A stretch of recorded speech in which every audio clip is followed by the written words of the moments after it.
Muito boa noite. Se fosse inventada uma escala para medir abalos sísmicos literários, por certo, tudo o que Clarice Lispector escreveu atingiria grau máximo. Ela era um terremoto completo, nem sempre com conotações trágicas. Embora seja preciso reconhecer que para mergulhar na leitura de Clarice Lispector é necessário um certo preparo psicológico. Com ela não existe meio termo para o leitor. Vencido o primeiro estranhamento, não há como não se render à sua escrita indefinível, mágica, que muitos tomam com certo exagero como feitiçaria.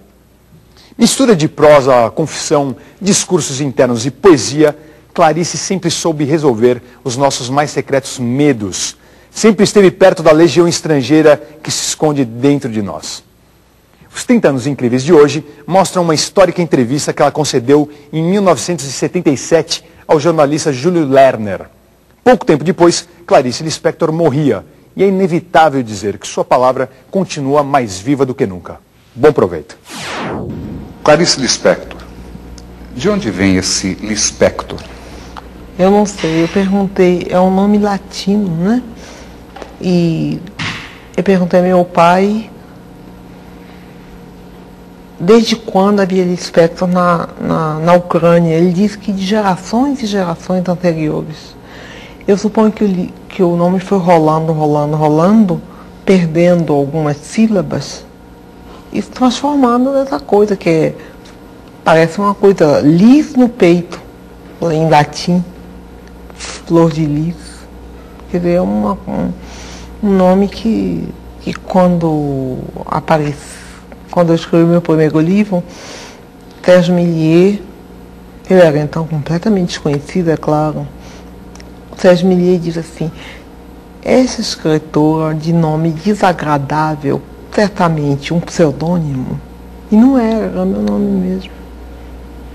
Você chegou a conhecer o Sérgio Millier pessoalmente? Nunca. Porque eu publiquei meu livro e fui embora do Brasil para viajar, porque eu me casei com um diplomata brasileiro. De modo que eu não conheci as pessoas que escreveram sobre mim, eu não conheci. Clarice, seu pai fazia o que profissionalmente?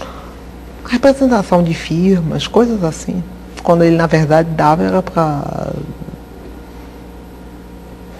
coisas de espírito. Há alguém na família Lispector que chegou a escrever alguma coisa? Bom, eu soube ultimamente, para minha enorme surpresa, que minha mãe escrevia. Não publicava, mas escrevia. Eu tenho uma irmã, Elisa Lispector, que escreve romances. E tenho uma irmã chamada Tânia Kaufmann, que escreve livros técnicos. Você chegou a ler as coisas que sua mãe escreveu? Não, eu só soube há poucos meses. Mas não teve condições de ler? Não, eu soube a informação de uma tia. Ele sabe que sua mãe fazia um diário e escrevia poesias, eu fiquei bobo. Em diversas entrevistas que você tem concedido, surge quase que necessariamente a pergunta de como você começou, quando. Isso é mais do que conhecido, você começou aos 7 anos de idade. Antes dos 7 anos eu já fabulava, já inventava história. Por exemplo, inventei uma história que não acabava nunca. É muito complicado para explicar essa história, como era. Mas quando eu comecei a ler e escrever, comecei a escrever também. Pequenas histórias.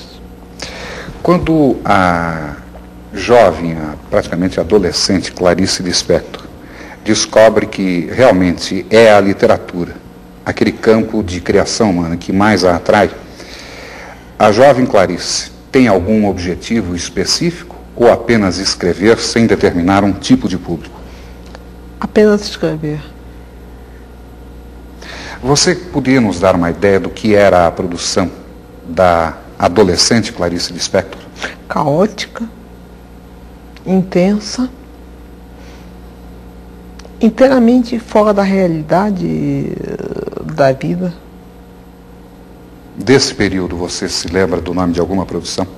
Bom, eu escrevi várias coisas antes de publicar meu primeiro livro.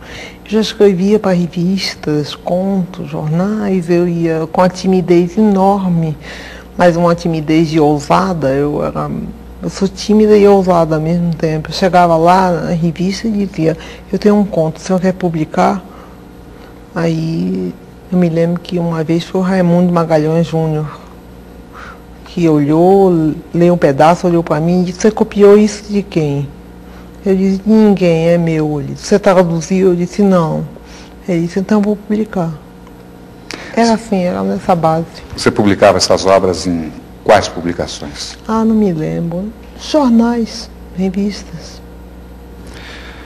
Clarice, a partir de qual momento você efetivamente decide assumir a carreira de escritora? Eu nunca assumi. Por quê? Eu não sou uma profissional, eu só escrevo quando eu quero. Eu sou uma amadora e faço questão de continuar a ser amadora. Profissional é aquele que tem uma obrigação consigo mesmo de escrever. Ou então com o outro, em relação ao outro. Agora, eu faço questão de não ser um profissional, para manter minha liberdade. A sua produção ocorre com frequência?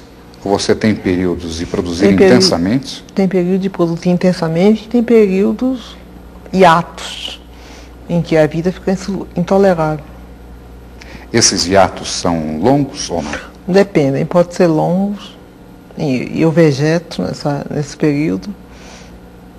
Ou então eu, para me salvar, me lanço logo numa outra coisa, como por exemplo, acabei a novela, estou meio oca, então estou fazendo a história para criança.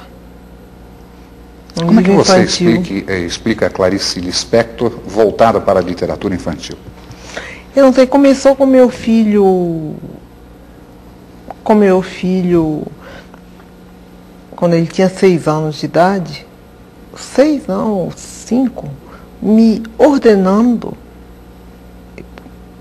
que eu escrevesse uma história para ele. Eu escrevi. Depois guardei e nunca mais liguei. Até que me pediram um livro infantil e eu disse que eu não tinha, inteiramente esquecida daquilo. Era tão pouco literatura para mim, eu não queria usar isso para publicar nada, era para o meu filho. Mas aí lembrei, bom, tenho sim, então foi publicado. Eu tenho 3 livros de literatura infantil e estou fazendo o 4º agora.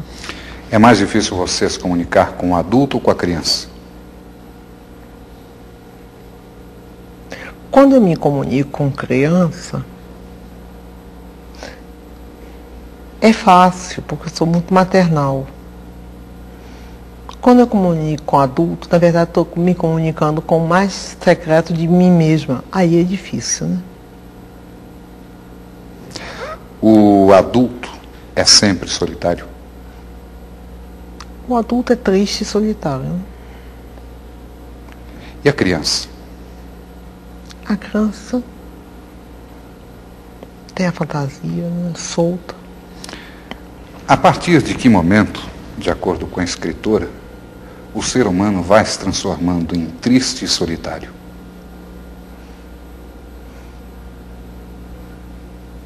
Isso é segredo. Desculpa, não vou responder. A qualquer momento da vida, basta um choque um pouco inesperado e isso acontece. Mas eu não sou solitária não, tenho muitos amigos. E só estou triste hoje porque estou cansada. De modo geral, eu sou alegre.